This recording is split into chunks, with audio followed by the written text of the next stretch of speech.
గుజరాత్‌లో ఒక విచిత్రమైన ప్రయోగం చేశారు. ముఖ్యమంత్రి ఉంచేసి మిగతా మంత్రులందరిని మార్చేయడం. వాస్తవంగా ఒకప్పుడు ఇది కాంగ్రెస్ సంస్కృతి.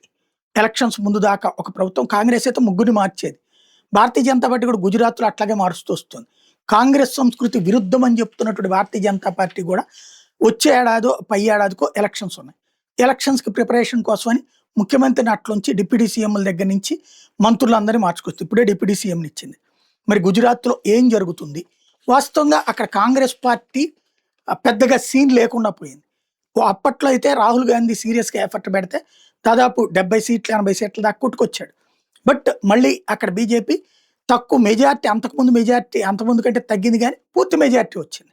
తద్వారా అధికారంలోకి వచ్చింది. కాంగ్రెస్ అక్కడి నుంచి వీక్ అయిపోయింది. అప్పట్లో పటేళ్లని, తర్వాత జాట్లని, రకరకాల అక్కడ కులాల వారి చిచ్చు రేపి వాళ్ళందరి ద్వారా ఆనాడు రాహుల్ గాంధీ చేసిన ప్రయోగం కొంతమేర సక్సెస్ అయింది. కానీ టోటల్‌గా ఇది 2018లో ఇప్పుడైతే వర్కౌట్ కావట్లేదు. దాంతో బీజేపీ ధైర్యం చేస్తుంది, అక్కడ ప్రయోగాలు చేస్తుంది. ఎలక్షన్స్ దృష్టిలో పెట్టుకుని యంగ్స్టర్స్ని, ఈవెన్ జడేజా భార్యతో సహా, క్రికెటర్ జడేజా భార్యతో సహా అనేక మందికి అవకాశాలు ఇచ్చింది. మరి నెక్స్ట్ ఏమవుతుంది? గుజరాత్ నిలబెట్టుకుంటారా లేదా చూడాల్సి ఉంది.